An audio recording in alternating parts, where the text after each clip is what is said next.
I've actually seen YouTube videos. I guess you can pull dents with these. I mean, you can do a little car repair. If you'd like to take this out in the parking lot and try it, I'm fine with that.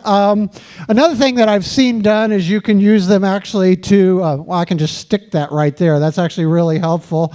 You can actually use them as an iPad stand. I don't know if you knew this. The short-handled ones tend to work best for that, I think.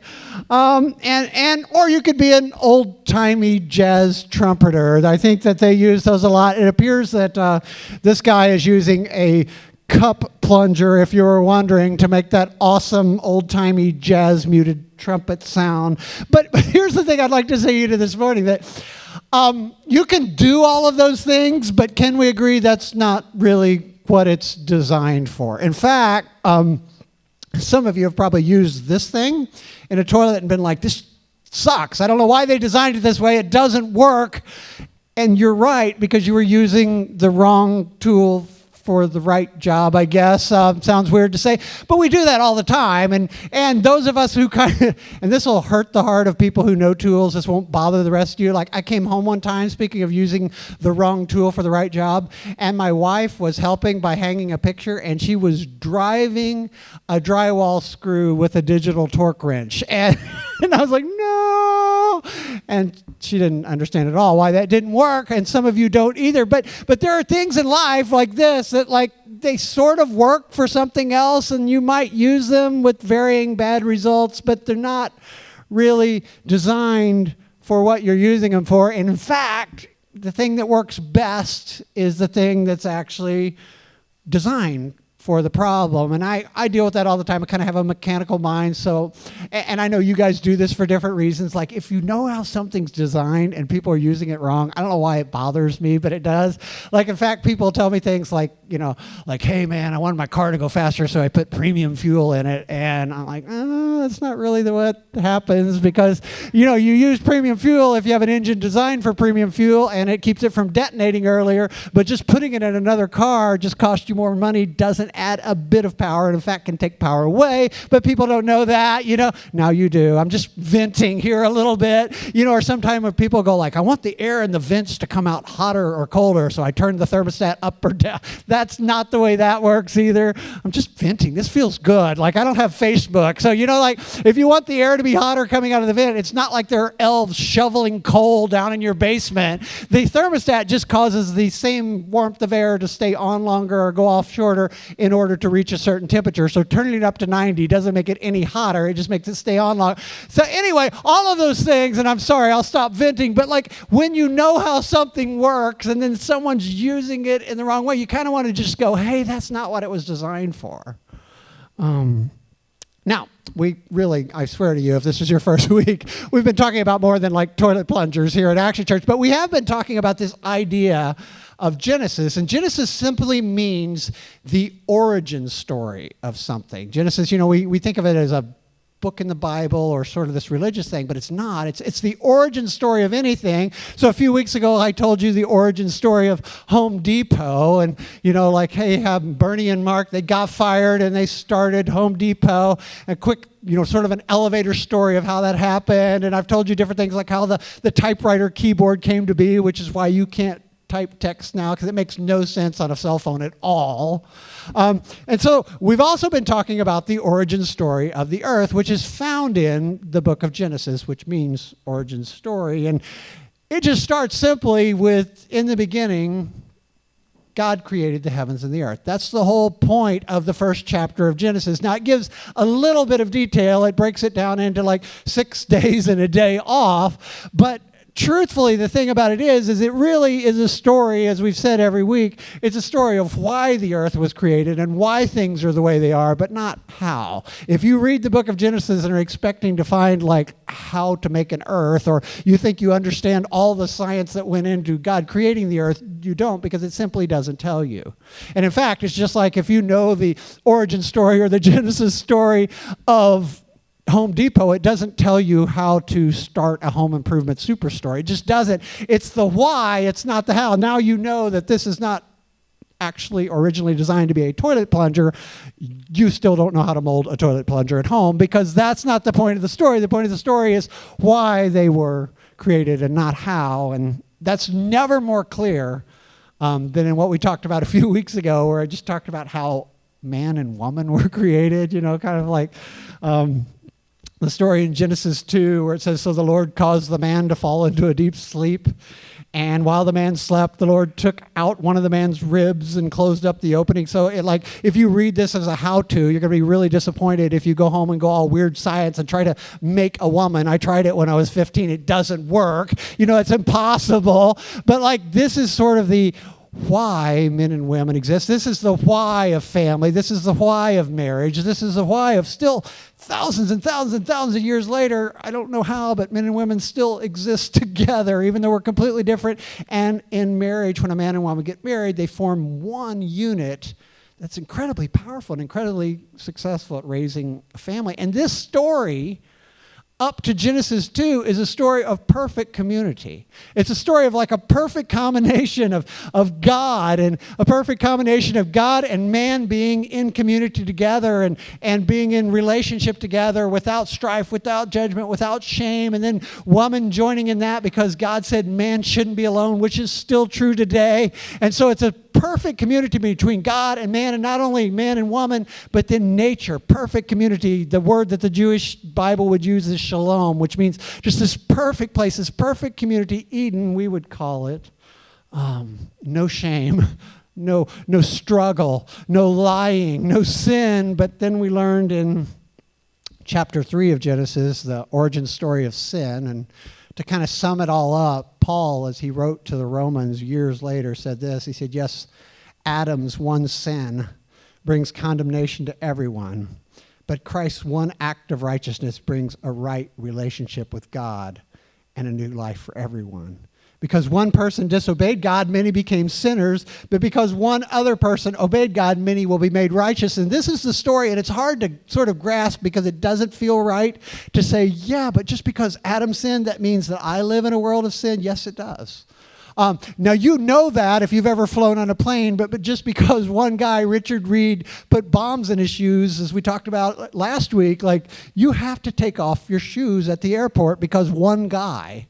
And I would laugh this week. It's actually a horrible story. I don't know why I'm laughing, but it's so true. There's something about flight that is true because there was a story in the news this week of someone reclining their seat, which really is annoying when you're flying, someone reclining back into your space where already you're crammed like veal in this tube hurtling at death-defying speeds, and then someone lays back, actually on Southwest, and it was a Southwest flight, you can only recline about 3/8 of an inch, which it doesn't make any sense, but it still kind of makes you angry.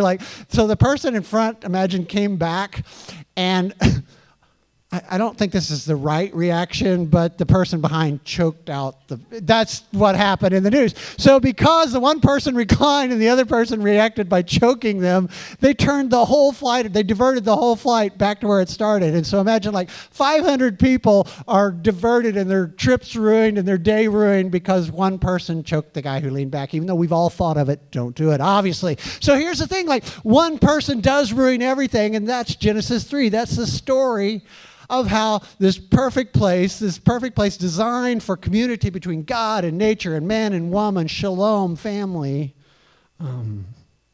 Now here's the thing that happens that's pretty strange. Genesis chapter 4, the way I would sum it up if I were doing a book report, is murder, polygamy, and metalworking. Because that's basically what comes in. Seriously, you think that your kids don't get along? The first brothers in the Bible, Cain and Abel, one of them murders the other one. And well, I don't say I've never had that happen on a long trip. It's tempting. All you do is really choke out the person who's in front of you. You don't actually kill them, not to death. That would be too much.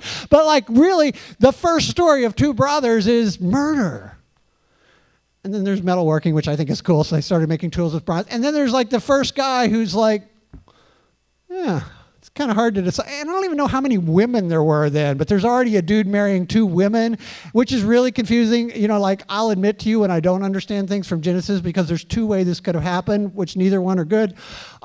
The better one in my mind is God creates more people because all of a sudden they're getting married.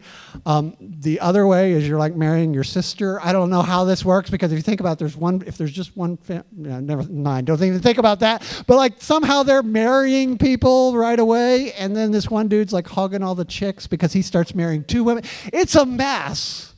I mean, it's amazing like how quickly the world goes wrong. And in fact, by the time we get to Genesis chapter 5, it's a list of Adam's descendants, and they all live a very long time, but it only mentions one guy, and it's not saying that no one else was righteous, but it says one guy, Enoch, was actually walked with God and was righteous, was still in community with God out of this 10-generation line. And God actually was like, hey, man, why don't you just come over to my place? Enoch's the only guy listed in the Bible that didn't die other than Elijah. He just took him home. He's like, just come to heaven, get out of this place. This place is a mess. And by Genesis 6, we find this. And this is hard to read because it's amazing like how badly things went. It says, then the Lord observed the extent of human wickedness on the earth. And he saw that everything they thought of or imagined was consistently and totally evil. So the Lord, listen to this, like we go from perfect community, like it was designed for community between God and man and nature and men and women and family. It goes to, so the Lord was sorry he ever made them. And he put them on the earth and it broke his heart. And the Lord said, I'll wipe this human race I have created from the face of the earth. Yes, I will destroy every living thing, all the people, the large animals, the small animals that scurry along the ground, and even the birds of the sky.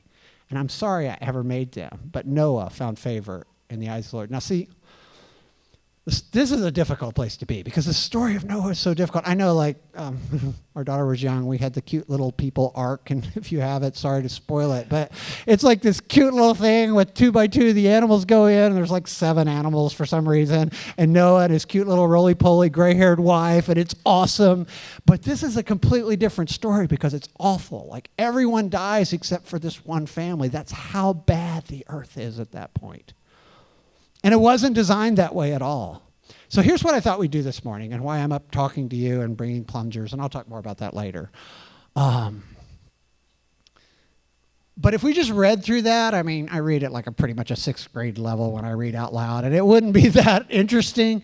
But the guys in the Revived actually wrote, frankly, the guys wrote an album based on the book of Genesis that we heard about a while back, and we wanted to kind of put this series together with them. And this week, I will tell you, I've been listening to those songs as I prepared. And I think what they really have a gift to do is not just like write about Scripture, but make you feel Scripture. So what they're going to do for the next few minutes is they're going to play some songs based on this period, on this fall of man and how the world goes just so wrong because it wasn't designed this way, but sin enters in, ruins everything. And then I'm going to come back and talk to you in a few minutes, but I want you to just sort of feel and check out the words. They're beautifully written, but just feel how this world has gone so wrong when that sin entered in and just ruined everything.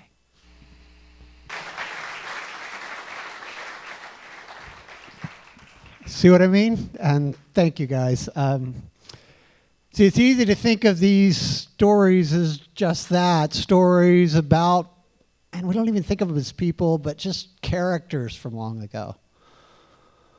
But I love what you guys did in these songs. It's kind of putting us in that position of feeling the pain that comes from living in a world that's just not right. And we wake up knowing that a lot of days, like some days it's easy, you just go to work and you come home, but something will happen. Maybe it's sickness, maybe it's illness, maybe it's and we don't even like to call it this, but a sin. We would call it a mistake or a failure on our part. But all of a sudden our whole world's messed up and we go, it just shouldn't be this way, and we're right about that. And there's a reason why. There's pain because of sin. Ruined everything, ruined Shalom, ruined Eden, ruined this perfect community that the world was designed for. And the question I have this morning that I kind of want to deal with these last few minutes together is, what do we do about that? You know, what do we do about knowing that this world was not designed for sin? You know, what do we do if we believe? And if you're here today and you go, I don't believe that. I put my faith in science, or I put my faith in scientists, or I think I understand that billions of years. You're so welcome here. But what if you're like me and you go, I think it's this. I think in the beginning God created the earth. I think because of what Scripture says and because of what I feel and because of what Jesus said, I'll accept that as the beginning of the world. So what? You know, how do you deal with it? It's one thing to go, hey, I know a better plunger, you know. Like, the reason why it's like one thing to have this knowledge, and now we all have it today, like this is the right plunger to use on a toilet. Now we all know that. But what do you do with that? Like, are all of you going to get on your Facebook and start ranting this afternoon? Like, don't use this other one, it's the wrong. And I knew that was going to happen. But like, what do you do with that knowledge? You know, what do you do with the fact when you understand, like, you're using it wrong? That's not what it was designed for. And it matters, right? Like, if this is true, and I'm not saying you have to believe that, I'm saying I do, and so I struggle with this, and if you're with me and believe that God did create the earth and that it was designed for men and women and families and animals and nature and God to all commune together in perfect harmony, but it's sure not, because one guy messed it up and we've continued. You know, it's not like we can go, well, Adam sinned, but we've all done that. We've all said, you know, God, just like Adam said, like, hey, it's nice that you think you know best for me, but I know better. We've all said that. And it matters. It matters. And here's just a couple examples. I love that they played through basically the songs of chapters 4 and chapter 6 of the Genesis story, but Cain and Abel. I mean, that seems so sort of separated, like, oh, it's these characters, you know, two brothers, one murders the other one. I mean, it just seems so sort of separated from where we are. But let me tell you the story in this way. Abel gave a sacrifice to God. It says they were both trying to worship God, and Abel brought a lamb, the firstborn, the best lamb, to God, sacrificed it. God said, absolutely, thank you, that's perfect. His brother Abel went out into his field and grabbed, you know, he was a farmer and Abel was a shepherd. He's like, well, I'll worship God in my way. And bear in mind, it wasn't like he was, you know, thumbing his nose at God. He's not, you know, mad at God. He's just going, I'll worship God in my way. I'll bring whatever I want to. And so he brings crops to God, and God said, no, sorry, that's not good enough. Like, I need a lamb. And he's like, but I'm not a shepherd. And then God says to him, like, be careful. Like, sin is crouching at your door, because if you get this wrong, if you don't worship me in the way I've asked you to worship me, if you get angry instead of humble, and exactly what God said would happen. He went out and he lured his brother out into the field. And because he was so angry that God accepted Abel's gift and not his, he killed him. And that sounds so weird, like, how could that happen? But I think it's the origin of not only murder, but religion. I mean, think about it today. We have different groups of people, brothers and sisters, who say, no, I'm gonna worship God in the way I want to. And you're wrong, and the other person going, no, this is the way God said to worship. And right now on our planet, there are people killing people in the name of religion going, no, I'm right about how to worship God, and I'm angry because you think you're right, and this is still going on. It's not some isolated incident. This story's gone on throughout history, and it's just broken and sad. And I think about the story of Noah. It's not just a cute little fairy tale. I mean, you can tell it to your kids, and that's nice to have. I still think the Little People Noah's Ark is cute and everything, but it's a horrible story in a sense that it's a story of judgment for all of us who kind of go, would God really judge everyone? Well, if you believe the story of Noah, yes, because he was willing to wipe the whole thing out and start again. And in fact, it's a story also of salvation, because it says that Noah found favor in the eyes of God. So because this one guy obeyed God, and he wasn't perfect. Like, it's interesting in Noah, we kind of go, well, Saint Noah, he was always perfect.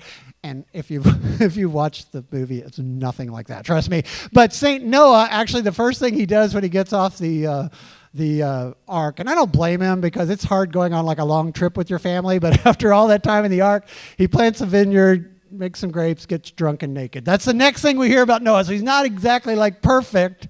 Who doesn't do that after a long trip with your family? But anyway, like he is not perfect, but he finds favor with God. And you think about it like he believes God. He's the only guy. It doesn't say God only would allow him on the ark, but he believes God enough to build the ark for all these time. I mean, for all this time. It's amazing to think, you're believing God to build this boat when it's never rained.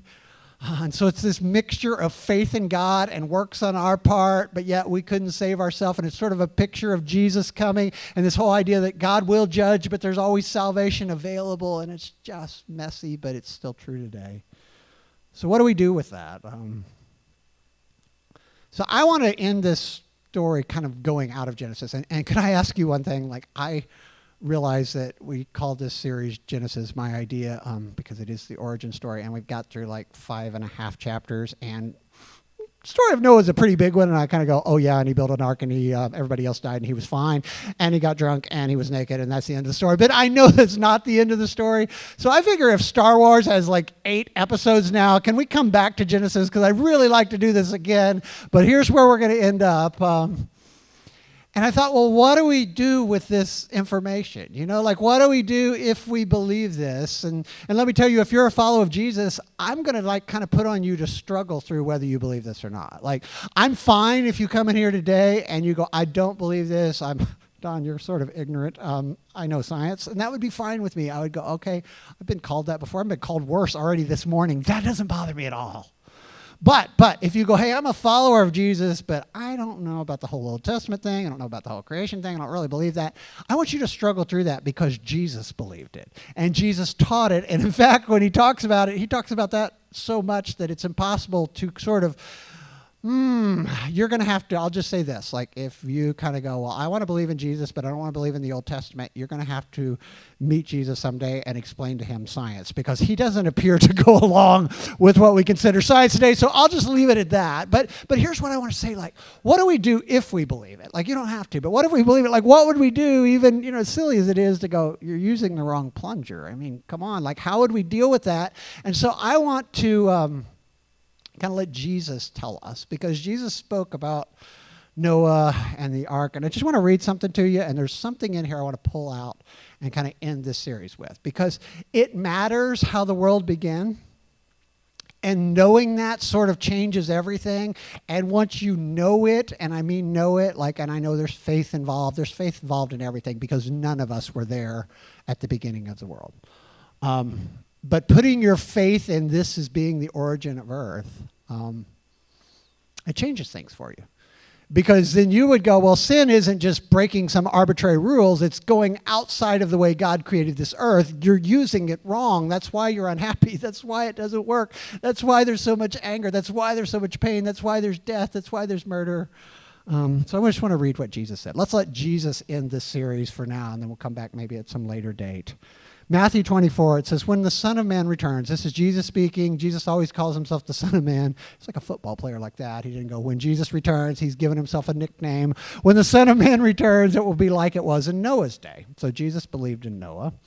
And he said, in those days, before the flood, the people were enjoying banquets and parties and weddings right up to the time Noah entered the boat. And people didn't realize what was going to happen until the flood came and swept them all away. So what Jesus is saying here, and I love how he enters into the story just like they entered into the stories from Noah's point of view. He's saying, you know what? For everybody outside of Noah's family, they were just like, this is another day. Like, rain is going to come and wash this all away. It's impossible. It's never happened. And Noah was just to them just this crazy guy who's building this. What is a boat anyway? Like, it's going to float on water? We don't have water like that. We don't even have that kind of rain. He said, that's the way it's going to be until the Son of Man comes. He's like, until I return, it's going to be the same way. He said, 2 men will be working together in the field. One will be taken and the other left. And 2 women will be grinding flour at the mill, and one will be taken and the other left. So you too must keep watching. I know people have got hung up over this at the years going, okay, so that means there's going to be 2 guys out in the, maybe. But basically he's telling them, like, when you're at your job, it's not going to be like every person is going to be affected by this. Just like in Noah's day, like some people chose, think about the family of Noah. They're like, oh, by the way, I'm not going to be into work today because I'm going to get on the boat. And they're like, the boat? And they're like, yeah, the flood's coming. I know I've told you 1,000 times. Let me call in sick for a while. But that's what he's saying. Like, it'll be hit or miss. It'll be certain people will believe this, certain people will know that, certain people won't believe it at all. He said, for you don't know what day your Lord is coming. And understand this, if a homeowner, he's just kind of going, I mean, think about it. Like, if a homeowner knew exactly when a burglar was coming, he would keep watch and not permit his house to be broken into. You must also be ready all the time. For the Son of Man, he says, because I'm coming back when it's least expected. Now, here's the part I want you to think about. Because Jesus sort of flips this whole story in the fact that God created, in the beginning, God created Adam. And he said, you're responsible, what did he say, for sort of being the manager of the earth and its animals. But Jesus adds something to that story, and it's interesting. He said, a faithful, sensible servant is one to whom the master can give responsibility. And he doesn't say of just managing the household or dusting the furniture or like making sure the lights stay on or making sure the heat stays on. Instead, he says managing his other household servants and feeding them. And if the master returns and finds that servant has done a good job, there will be a reward. And I tell you the truth, the master will put that servant in charge of all he owns. But what if that servant is evil and thinks, my master won't be back for a while? And he begins beating the other servants. He's mistreating others. He's like, his power goes to his head. We talk about powering up and power down. This is a guy who's powered up and goes, because I've been left in charge, I'm going to beat down the other servants. And partying and getting drunk, just involving himself in pleasure instead of serving the master. It says the master will return unannounced and unexpected. And he will cut that servant to pieces and assign him a place with the hypocrites. In that place, there will be weeping and gnashing of teeth. See, Jesus took this story back, or I should say forward. I know it's Back to the Future week, but that's exactly that. Jesus is saying in the end, in this teaching of Jesus in Matthew 24, he says, you know what? It's going to end up the way it began. It's going to end up a perfect shalom. It's going to end up a perfect relationship, a perfect community, a new heaven and a new earth where men and women and animals and nature and God will all live together once again. And sinners won't be allowed there, and not because like, oh, they're naughty and we don't want them, because sin ruined the first garden and it'll ruin the second. It's just not allowed because it doesn't work. Just like sin doesn't work, it messes everything up today. He's like, that won't even work there. And so those people won't be there. And I'm coming back. And I know, like, when you read this, you go, yeah, but they thought he was coming back like in a week then. I know that. And like every 6 months, it seems like some crazy guy goes on a mountaintop and goes, he's coming back now. And we go, no, he's not, because you said that 20 years ago and it didn't happen. And that's what Jesus is saying. But before you get sort of involved in, oh, the end of the world and, oh, judgment, think about this, what he said, like, what should we do with this? What should we do with kind of knowing this world was created for something different, that it'll end differently than most people think, that it started differently than most people think? Jesus left us with this idea. And that's where I want to leave you if you're a follower of Jesus today. He didn't say like, I'm trying to think of a nice word, a know-it-all. You know the guy on Facebook or Twitter who tells you all the things you're doing wrong, who rants about how the world is right. He didn't say that. He didn't say, like, now that you know that this is the wrong plunger, make sure and yell at everyone who's using it. No, he said, a faithful, and I think about this, like, I was thinking, like, how do we deal with this knowledge as followers of Jesus? How do we deal with this thought of, like, oh, when people sin, basically, we could say, you're doing it wrong. It's not designed that way. But Jesus said, be a faithful. That means we stay faithful. We stay tied into what he taught, to what we know from Scripture, but also sensible. And notice he said not beating the other servants, not like lording over them, or not just giving into pleasure and partying. He said like faithful, sensible servant. And I was like, how do you do that, Jesus? Because that's what we need, right? Like that would change the world, right? Like not everybody's going to believe that. I understand that. But it's certainly not people getting on social media or sort of like, and I know I'm like, standing up here yelling at you going, this is the right plunger, or the wrong plunger, I can't even remember. And let me just call myself a hypocrite because I think we have this plunger at home. I'm pretty sure we do. But anyway, like, I just want to tell you, like, not many of you will get a chance to gather a room of people and go, hey, this is the right plunger and this is the wrong plunger. I get that. And I don't even suggest you go home and go, hey, I know something now. I'm going to tell all my friends. I'm going to invite them over to the house and show them, like, this is the wrong plunger. That's the right.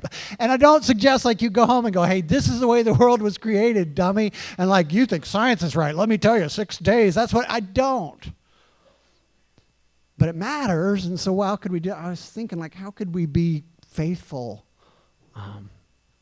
sensible servants? And I want the guys to come back up and play one more song. But I was just thinking, like, how would I do that? And I really, really, really hate this analogy, but I think it's the only one that works. I think we have to get involved. Like, first of all, we have to, like, know the right tool for the job and go, okay, this is the wrong one. They'll use that in the sink, and I'll use the other one. Well, let's not talk about when, but we all know when it's necessary. And maybe I won't yell at other people and go, hey, you're using the wrong thing. Hey, you don't know how that was designed. Hey, Don told me it's the way, you know. But maybe someone calls you and the friend says, hey, that plunger doesn't work at all. I've got a problem at my house. My tub won't drain. God help us hope it's the tub won't drain. You'll know something that will actually help them. And so that's, I think, what God is calling us to. Like, take the knowledge that we have, take the things that we know, if we believe that, if we go, we accept that, that's what Jesus said, that's what we're going to believe, that's what is true. And so to take that into the messy, backed up lives of our friends and go, hey, have you tried this? This is what I found out. I found out this is the wrong way. Like, I used to do that. And humbly, like, as faithful, sensible servants, kind of enter into their lives. Let's pray. Dear Jesus, God, we have so many more questions than answers at this point about how you created the earth and how it works. And God, the more we look at science and the more we look at, like, just the intricacies of our universe, we realize, like, we're so feeble-minded. We're like children. We just don't understand how amazing this thing that you've built is. But God, help us to walk humbly. Help us to be faithful, sensible servants. Not like lording it over people, not like just being just annoying at work, but instead in our lives and in our homes that we could just love people and serve them as you said, and that we would actually use the things that you teach us and guide us and use that to help others. In your name we pray, amen.